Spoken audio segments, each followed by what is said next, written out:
Olá, bom dia, boa tarde, boa noite.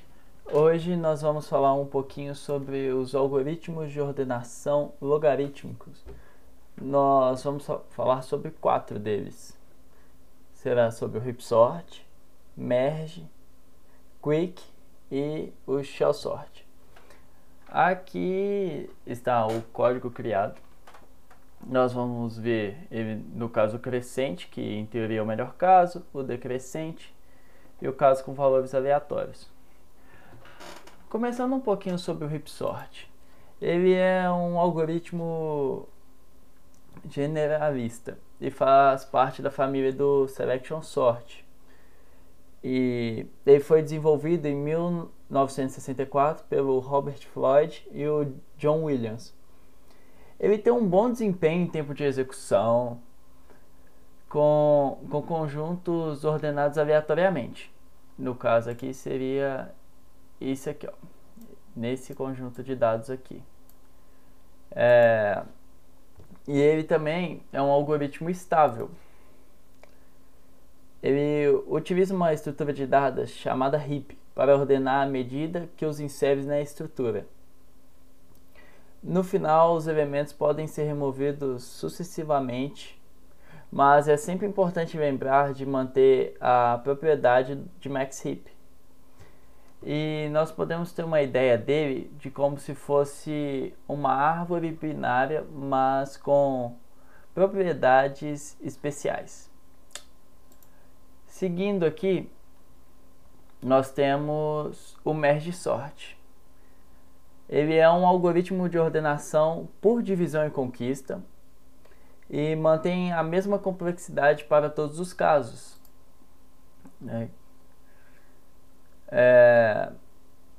Que seria θ de n log n. O funcionamento dele é dividir o vetor em duas metades e ordenar recursivamente cada uma. E depois de ordenar, ele mescla para formar um único arranjo. Após o merge, nós temos o quicksort. O quicksort ele é um método de ordenação muito rápido e eficiente. E ele foi inventado por Charles Hoare em 1960. Ele também adota a estratégia de divisão e conquista, que consiste em rearranjar de modo os menores valores para que os menores valores precedam os maiores. Acaba sendo um processo finito, pois a cada interação pelo menos um dos valores é posto em sua posição final, então ele não será mais manipulado.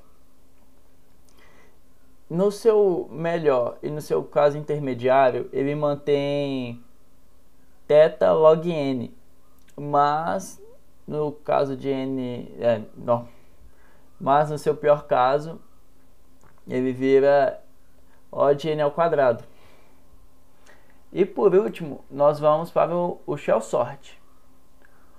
O shell sort, ele é, vamos dizer, ordenado por cor e tem um tamanho a ser definido, que esse tamanho aqui no caso seria o H. Então a cada interação ele vai pegando os números referentes a esse valor de H. Ele foi um algoritmo criado por Donald Shell em 1959, mas ele não tem a sua complexidade definida. Ele utiliza uma quebra sucessiva da sequência a ser ordenada e implementada, e ordena por inserção na sequência obtida. Eu diria que ele tem um tempo longo de execução, mas para um arquivo de tamanho moderado é uma ótima escolha. Aqui eu vou dar uma explicada um pouco mais no código. Aqui também int main, criei um vetor e chamei a função de gerar valores aleatórios. Um printf para indicar o que cada coisa aqui está mostrando, que cada valor está mostrando. E eu criei um for iniciando em 2000, indo até 1.848.576.000. E a cada interação ele é multiplicado por 2. Eu tenho uma struct criada no performance.h para conseguir os valores do time, da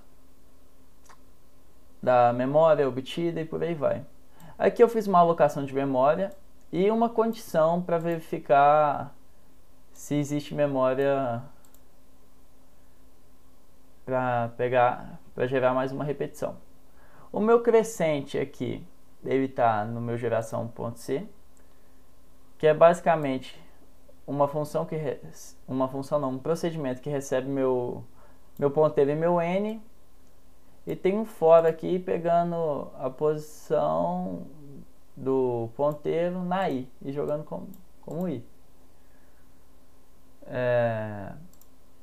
O meu decrescente, ele faz praticamente a mesma coisa, mas subtraindo aqui. E o meu aleatório, ele pega o meu valor crescente, chama o westRunTime e faz uma troca a partir do ponteiro com o range. Então ele gera valores aleatórios aqui dentro. E eu tenho o meu swap. No swap eu recebo 2 ponteiros, crio uma variável temporária e faço a troca. No meu performance.c eu tenho um start ordination, que é para dar start no clock, um end, que é para dar um end no clock, um calculate CPU, que é para eu conseguir calcular o tempo gasto em segundos, e a memória em MB. E isso aqui é só um print, é só um procedimento para printar mesmo. Vale lembrar que eu fiz esse código numa máquina virtual do Linux, porque no meu Windows ele estava dando que não tinha memória a partir da 17ª interação. E para ficar claro, os meus casos testes, que são todos esses aqui, eu montei uns gráficozinhos no Excel. Essa aqui é a planilha com todos os valores gerados, tanto do heap crescente, aleatório e decrescente, quanto dos outros. Então eu montei um gráfico do tempo do crescente, com todos os valores, um gráfico de memória e assim sucessivamente para cada um. E também montei um artigo fazendo um resumo, um abstract, dando uma introdução, o que seria desenvolvido, coloquei a implementação de cada algoritmo aqui, fiz a parte de análise experimental, coloquei os gráficos, expliquei o que estava acontecendo nos gráficos, dei uma leve explicada na complexidade, o que é complexidade, falei sobre todas as complexidades. E isso nos três casos, tanto no crescente, aleatório e decrescente. Eu falei um pouquinho também sobre as vantagens e desvantagens dos algoritmos. Fiz uma especificação da máquina onde eu rodei meus testes. Disponibilizei meu código no GitHub. E por último fiz uma conclusão. Enfim, é isso. É a breve explicação sobre os algoritmos de ordenação logarítmicos. Obrigado.